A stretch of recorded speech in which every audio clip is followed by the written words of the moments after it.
The White House press room buzzed with restless energy, cameras flashing, reporters calling out questions over one another. At the back of the room sat Clara Hayes, a 23-year-old rookie reporter for a small independent news outlet. This was her first major press briefing, her first time covering President Donald Trump, and the moment she had dreamed about since college. Now that she was finally here, her hands trembled as she clutched her notepad. She had rewritten her question a dozen times the night before. Still, fear gnawed at her. She wasn't from a major network. She wasn't seasoned like the veteran journalists confidently gripping their microphones. She worried her voice would crack, or worse, that the president would dismiss her entirely. When President Trump entered the room, the atmosphere shifted instantly. Conversations hushed. All eyes turned toward him. He carried himself like someone who had stood at that podium countless times before. Reporters began firing off questions almost immediately, but Clara stayed silent, frozen in place. Should I even try? She wondered. As the briefing continued, Clara scribbled notes furiously, pretending to be busy, trying to blend in. Every time she considered raising her hand, her chest tightened. Around her, seasoned journalists spoke with booming confidence. Compared to them, she felt invisible. Her editor's words echoed in her mind. Don't blow this, Clara. This could put us on the map. The pressure weighed heavily. She wasn't just representing herself. She was representing a struggling newsroom fighting to survive. Her question wasn't aggressive. It wasn't meant to trap or embarrass. It was human, personal. She wanted to ask the president what advice he would give to young Americans afraid of failure. It felt unconventional, maybe even risky, but she believed it mattered. She whispered the question under her breath, rehearsing it again and again. Still, doubt grew louder. Why would he answer you? Who are you compared to CNN or Fox? Then something unexpected happened. Midway through answering another reporter, President Trump paused. His gaze drifted across the room. Slowly, it settled on Clara. Her heart jolted. At first, she thought she imagined it. She glanced down at her notepad, then looked back up. He was still watching her. Though the room remained noisy, Clara felt as if everything had gone quiet. Hold on, Trump said suddenly, lifting a hand. The room fell silent. He scanned the crowd once more, then pointed toward the back. You, he said, the young lady back there. You being quiet. What's your question? Gasps rippled through the press corps. Clara's throat tightened. Cameras swiveled toward her. She rose slowly, knees trembling, heart pounding so loudly she thought everyone could hear it. Mr. President, she began, gripping the microphone, her knuckles pale. Thank you for taking my question. The room leaned in, curious about this unfamiliar face. She took a shaky breath. What advice would you give to young Americans, students, new graduates, young professionals, who are afraid of failing? The silence afterward was heavy. This wasn't a typical press question. Some reporters smirked. Others exchanged skeptical glances. But Trump didn't dismiss it. He leaned forward, his expression softening. That's an interesting question, he said slowly. People don't ask that one very often, but it's important. Clara exhaled. Failure, Trump continued, is one of life's greatest teachers. I've failed many times. Business deals, projects, even in politics. The difference isn't whether you fail. It's whether you get back up. The room was eerily quiet. Young people think failure is the end, he said, but it's where you learn the most. Every successful person you've ever heard of has failed. The real question is, do you let it stop you, or do you fight harder? Then he added, so my advice? Don't be afraid to fail. Be afraid of never trying. That's the real failure. For a moment, no one moved. Then a single pair of hands began to clap. It was a veteran reporter near the front. Another joined in. Then another. Within seconds, the entire press room was applauding, an unheard-of breach of protocol. Press briefings weren't places for applause, but something about the honesty of the moment had broken through. Trump smiled briefly and waved a hand. All right. Let's not get too sentimental. Back to work. Laughter followed, but the moment lingered. That evening, back in her tiny apartment, Clara's phone wouldn't stop buzzing. Clips of the briefing flooded social media. Her question, and Trump's response, had gone viral. Who was the young reporter who silenced the room? Headlines asked. Her editor called, barely able to contain his excitement. Clara, our traffic exploded. Sponsors are calling. People are quoting your question everywhere. She stared at her phone in disbelief. She hadn't set out to go viral. She just wanted to ask something honest. Across the country, people share their own fears of failure, their own stories of resilience. Clara realized she hadn't just asked a question. She had opened a conversation. The next morning, her phone rang again. Is this Clara Hayes? Yes, she answered cautiously. Please hold for the president. Moments later, Donald Trump's voice came on the line. Clara, you did a fantastic job yesterday. One of the best questions I've had in a long time. Her breath caught. I'd like to invite you back, he continued. Not for another briefing. For a one-on-one interview. No filters, just you and me. She could barely speak. I'd be honored, Mr. President. Good, he said. And Clara, don't be nervous. You're better than you think. When the call ended, tears welled in her eyes. Yesterday, she had been invisible. Today, she had been heard. And this was only the beginning. It wasn't about headlines or spectacle anymore. It was about drawing out the human side of the president, the side millions rarely saw. As the day of the interview approached, Clara rehearsed relentlessly. She stumbled, rewrote, and crossed out entire pages of questions. Her notebook became a maze of ink and revisions. Her bathroom mirror fogged from whispered practice sessions late into the night. Fear lingered, but beneath it burned a quiet determination. She had been given this opportunity for a reason. The interview took place in a softly lit room inside the White House. Cameras and microphones lined the perimeter, yet the setting felt unexpectedly intimate. Clara sat across from President Trump at a small table, her notes neatly stacked, her posture composed despite the nerves racing through her.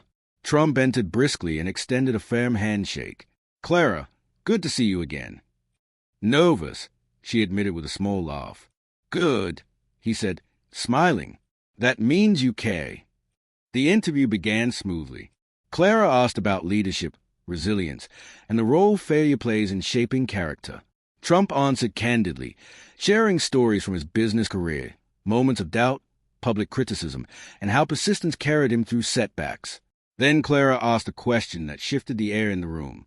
Mr. President, she said gently, what was the hardest moment in your life when you felt you might not recover? And what kept you going? The room went still. Trump paused, visibly caught off guard. For once, he didn't answer immediately. He leaned back, eyes narrowing slightly, as if searching through memories rarely revisited.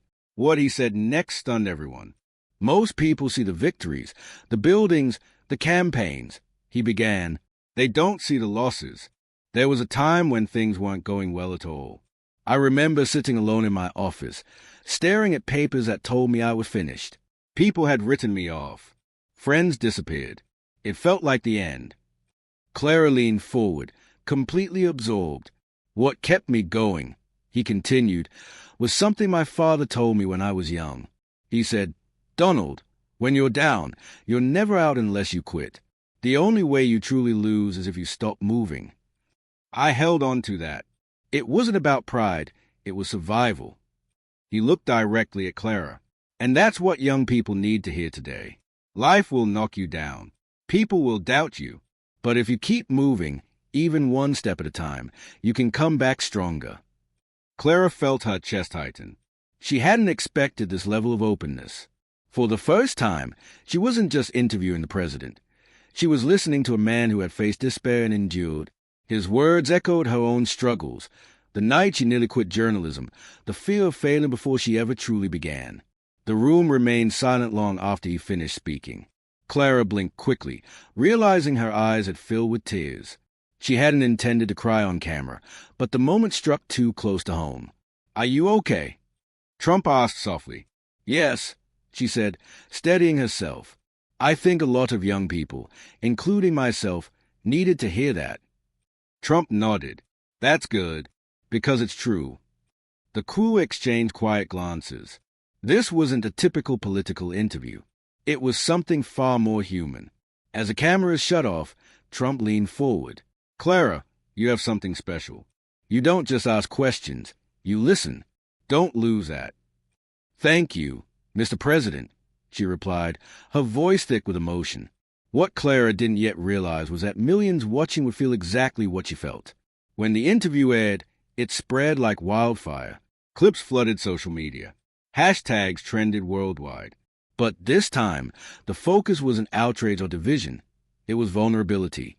Viewers praised Clara's authenticity. Finally, a question that mattered. One comment read, "She asked what we all feel but never say." Another wrote, "Even late-night shows replayed the interview, analyzing Trump's words about failure." But what resonated most wasn't just his answer. It was the courage of a young reporter who dared to ask. Clara's inbox overflowed with messages from students, teachers, parents, veterans, people sharing their fears of failure and thanking her for giving them a voice. She read them at her desk, tears streaming down her face. This was more than journalism. This was impact. Weeks later, an envelope arrived stamped with the presidential seal. Inside was a personal letter. "Clara, your question reminded me how important it is to give young voices a platform. I'd like you to moderate an upcoming youth forum at the White House where I'll speak to students about leadership, resilience, and failure. I can't think of anyone better suited to guide that conversation." Donald J. Trump. Her breath caught. Moderate a forum at the White House. Her editor was stunned. "Clara, this is history." Doubt crept in. She was still learning, still figuring herself out. But she remembered the words that had started everything. Don't be afraid to fail. Be afraid of never trying. She accepted. The East Room filled with hundreds of students from across the country. Cameras lined the walls, but the energy was hopeful, electric. Clara stood at the podium, nerves flickering but her voice steady. "Today," she began, "we're here to talk about failure, resilience, and the courage to keep moving forward." Hands shot up. Students asked about rejection, pressure, and balancing dreams with responsibility. Clara guided the discussion, weaving their voices with Trump's responses. Then a shy teenager stood. "Mr. President," he asked, "did you ever feel like giving up completely, not just in business, but in life?" The room fell silent. "Yes," Trump said quietly. "There was a time I thought I might not make it, not as a businessman, but as a person." He paused. "Years ago, I lost someone very close to me. It was sudden. Grief doesn't care who you are. For a while, I didn't know how to go on. What helped was remembering that life doesn't stop for pain. My family needed me. And slowly, day by day, I found the strength to keep moving forward." Students wiped their eyes. Clara's throat tightened. When the forum ended, the applause was overwhelming, raw and genuine. Students rushed forward, thanking Clara, hugging one another. Trump leaned toward her. "You brought this to life." "No," she said softly. "They did." "No," he replied firmly. "You did." In the days that followed, schools replayed the forum. Teachers assigned essays on resilience. Social media filled with stories of failure and perseverance. A young mother wrote, "I was about to quit nursing school. I won't now." A veteran wrote, "Your question reminded me I'm not defined by my worst day." Clara realized something profound. One honest question, asked in fear, had sparked a national conversation about courage. Months later, Trump invited her back for a private meeting. "You reminded people of something important," he told her, "that it's okay to fail as long as you don't quit." As Clara left the White House, she knew her journey was just beginning. Years later, as a respected journalist, she often told young reporters a story of the day she almost stayed silent. Framed above her desk was a letter inviting her to the forum, not as a trophy, but as a reminder, every voice matters. The real twist wasn't that the president noticed her. It was that one trembling question ignited a wave of courage across a nation.